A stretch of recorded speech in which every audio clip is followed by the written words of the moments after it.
maybe the very thing that you hold the most shame about, the most regret about, that memory, that kink in your system, and not kink like the fun kink, but like the thing that kind of kinked you up when you were young, like that very thing could be this like Shakti pot of energy that gets released in love. So today we're talking about the theater of love, or the theater of love, and this art form can apply directly to your dharma, what you do in the world, what you do, your work, what you wake up every day feeling, this is what I'm here to do. And in the realm of love, something that I come back to time and time again when I think about the things that have really, again, kinked up relationships or a pathway into love is that sticky, icky drama, you know? Who here has ever felt like your relationships have been full of drama, sticky drama? Who here, just for fun, kind of likes drama? Yeah, yay! It's great to be dramatic, and it's even better to choose how we do the drama.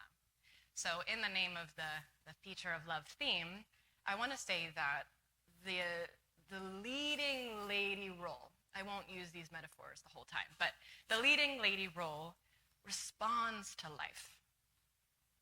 Responds. It's not the same as reacts. Responds. So something happens, you put a dancing video up, and then you get criticism, and then you respond to the criticism. You choose the response. Rather than what I'm going to say, the sidekick or the co-star, she fawns, she contorts, she changes her shape. And I'm not only talking about the physical shape. Yeah, there's a physical component to this. Leading ladies, I got an open heart, strong spine. And then co-stars, that happened. Now I've got to just totally never be on line again. And there's a caving in of the shoulders. And you can see this. You can see this when people are choosing to respond in life and when they are programmed to fawn. And if you are someone who has fawned, that doesn't mean you fawn all the time. We all fawn at specific times in our life. If there was like a big explosive sound, your body would take a shape.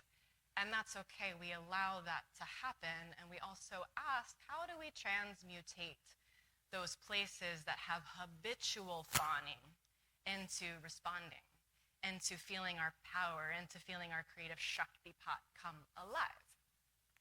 So I want you all to start to think about the things in your life that have felt like those, again, like the kinky, sticky places where you feel locked up in love. And oftentimes that will lead to, let me say it this way. Think about your complaint in love. Think about the things you complain about, which is all good. It's all gravy. We love the complaints. Because on the other side of a complaint is your desire in love. And that's what we want to look at. I want to say one more thing about shapes. So yogically speaking, our bodies are always taking shapes. Again, not only the physical, but also the energetic, and it comes from your belief system.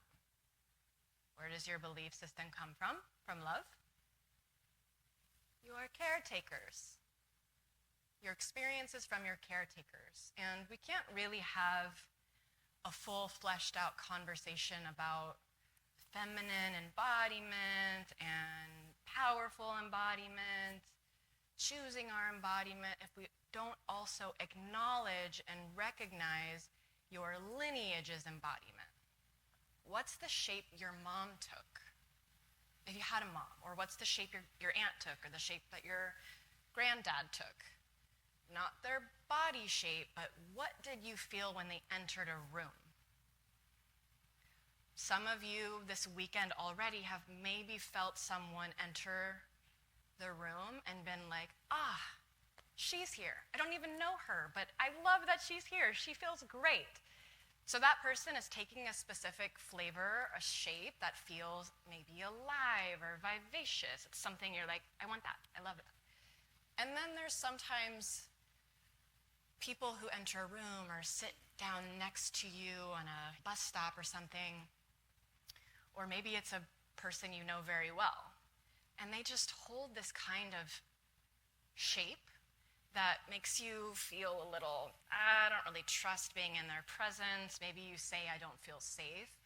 And you might be perfectly safe, but you don't feel totally safe. So these shapes that we take are happening through the eyes, through the breath, through the posture, through the belief system that you're emitting all the time. Like just everyone here right now, you are emitting a particular shape that others can pick up on. How often do we think about, in the realm of love, what's the shape I'm taking? What's the archetype I want to gift my beloved through my breath, my eyes, my body, my adornments, because they're struggling with an overload at work, because their parent is dying, because they're bored and burdened, and I just want to gift them my radiance.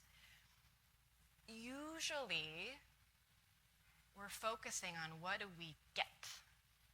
What I want my beloved, I want a super powerful person that's driven, and they've got money, and they've got this. That's all beautiful, but is your shape a match for that? Not just, are you writing in your manifesting journal, like all the things you want 22 times every morning, but am I walking to the grocery store emitting out,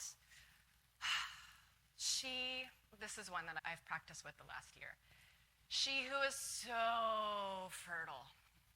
I walk as she who is fertile. I put on the adornments of she who is fertile and must be fucked.